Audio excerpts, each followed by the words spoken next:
میں صرف یہ عرض کرنا چاہ رہا تھا کہ عمومی تاثر یہ پیش کیا جا رہا ہے کہ حضرات صحابہ کرام اور اہل بیت کے درمیان میں خدا نخواستہ بڑے اختلافات تھے۔ میں صرف اس تاثر کو ختم کرنے کے لیے چند ایک مثالیں پیش کرنا چاہتا ہوں۔ نبی علیہ الصلوۃ والسلام کی صاحبزادی ہیں سیدہ فاطمہ رضی اللہ تعالی عنہا، نکاح کی عمر کو پہنچ جاتی ہیں، اب ان کا نکاح کرنا ہے، کس سے کیا جائے نکاح؟ آپشن رکھی ہوئی ہے، کس سے کیا جائے اس کا نکاح؟ ابو بکر کے سامنے بات ہوتی ہے، عمر رضی اللہ تعالیٰ عنہ کے سامنے بات ہوتی ہے۔ یہ دونوں حضرات آپس میں بیٹھ کر یہ مشورہ کرتے ہیں کہ ہماری نظر میں نبی علیہ الصلوۃ والسلام کی صاحبزادی فاطمہ رضی اللہ تعالیٰ عنہ کے لیے سب سے بہتر انتخاب علی المرتضیٰ رضی اللہ تعالیٰ عنہ کا ہے۔ آپ کو کوئی ملا یہ باتیں نہیں بتائے گا، اس لیے کہ پیٹ کا مسئلہ ہے۔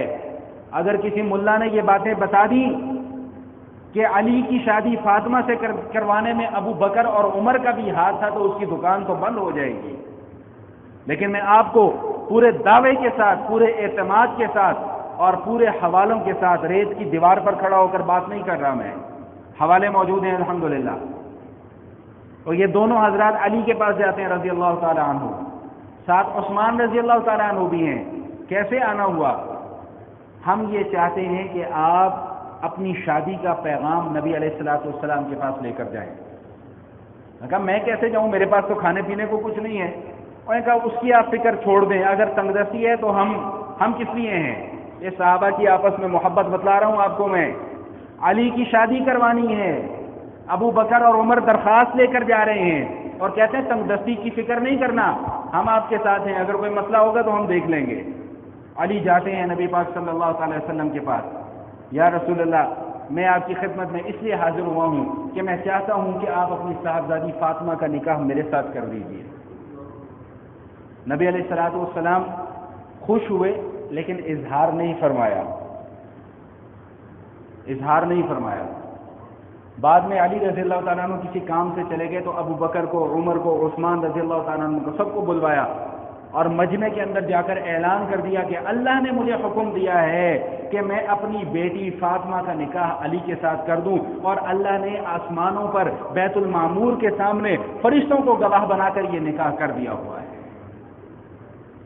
ایک بات یاد رکھیے گا ہمیشہ ہمیشہ کے لیے، نبی علیہ الصلوۃ والسلام نے اپنے جتنے بھی نکاح کیے اور اپنی اولاد کا جس کے ساتھ نکاح کیا، اللہ کے حکم سے اور اللہ کی وحی جب تک آسمانوں سے نہیں آ گئی تب تک نہیں کیا، اللہ کے حکم اور وحی آنے کے بعد کیا۔ جس طرح وحی یہاں پر نازل ہو رہی ہے کہ فاطمہ کا نکاح علی کے ساتھ کر دو، اسی طرح وحی وہاں بھی نازل ہوتی ہے کہ رقیہ کا نکاح عثمان کے ساتھ کر دو، اور رقیہ کا انتقال ہو جاتا ہے تو پھر وحی نازل ہوتی ہے کہ ام کلثوم کا نکاح عثمان کے ساتھ کر دو۔ نبی علیہ الصلوۃ والسلام نے نہ اپنا نکاح بغیر وحی کے کیا، نہ اپنی اولاد کا نکاح بغیر وحی کے کیا۔ اب 400 مثقال چاندی حق مہر مقرر کر دیا جاتا ہے۔ اب علی رضی اللہ تعالیٰ عنہ پریشان ہیں کہ میرے پاس تو کچھ ہے ہی نہیں، شادی کی تیاری کرنی ہے، نکاح کی تیاری کرنی ہے، کیسے کروں؟ نبی علیہ الصلوۃ والسلام کو جا کر عرض کیا، یا رسول اللہ کیسے انتظامات ہوں گے؟ فرمایا تمہارے پاس کچھ ہے؟ انہوں نے کہا جی صرف ایک زرہ ہے میرے پاس اور کچھ بھی نہیں ہے۔ انہوں نے کہا زرہ لے کر آؤ، زرہ لے کر آئے۔ فرمایا جا کر اس کو بیچ دو۔ جا کر بیچ دی۔ کس کو بیچی؟ عثمان غنی رضی اللہ تعالیٰ عنہ کو۔ کتنے درہم میں؟ 400 درہم میں۔ میں نے کہا جی کیوں بیچنا چاہ رہے ہیں؟ جی شادی کا معاملہ ہے اس لیے بیچنا چاہ رہا ہوں۔ جب سودا طے پا گیا، 400 درہم علی رضی اللہ تعالیٰ عنہ کے ہاتھ میں آ گئے، زرہ عثمان غنی رضی اللہ تعالیٰ عنہ کے ہاتھ میں آ گئی، تو عثمان غنی رضی اللہ تعالیٰ عنہ نے فرمایا کہ نہ اب میں نے آپ کا کچھ دینا ہے نہ آپ نے میرا کچھ دینا ہے۔ 400 درہم آپ کے پاس آ گئے، زرہ میرے پاس آ گئی، میں اس زرہ کا مالک بن گیا، اب میں جو چاہوں اس زرہ کے ساتھ کروں، یہ زرہ میری طرف سے آپ کو ہدیہ ہے۔ اور ہم کہتے ہیں کہ صحابہ کے اہل بیت کے ساتھ بڑے اختلافات تھے، نعوذ باللہ من ذالک۔ ذرا کردار تو دیکھو عثمان غنی رضی اللہ تعالیٰ عنہ کا، شادی علی کی ہو رہی ہے فاطمہ کے ساتھ، خرچہ عثمان غنی رضی اللہ تعالیٰ عنہ اٹھا رہے ہیں۔ اس سے بڑھ کر اور میں کیا مثال آپ کے سامنے پیش کر سکتا ہوں؟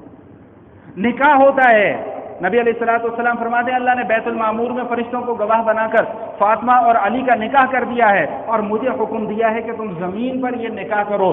زمین پر نکاح ہوتا ہے تو نکاح کے گواہ کون بنتے ہیں؟ ایک گواہ ابو بکر بنتے ہیں تو ایک گواہ عمر بنتے ہیں رضی اللہ تعالیٰ عنہ۔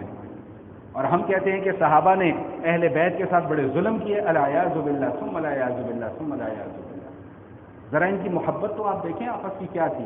اور میں بار بار ایک ہی بات صرف عرض کر رہا ہوں کہ اللہ کا قرآن کہہ رہا ہے کہ رحماء بینہم، یہ سارے آپس میں ایک ہیں، ان کے دل آپس میں ایک دوسرے کے ساتھ جڑے ہوئے ہیں، ان کی محبتیں، ان کی الفتیں آپس میں ایک دوسرے کے ساتھ جڑی ہوئی ہیں۔ تو آج کا کوئی بکاؤ ملا کیسے اٹھ کر یہ بات کر دیتا ہے کہ صحابہ کے اہل بیت کے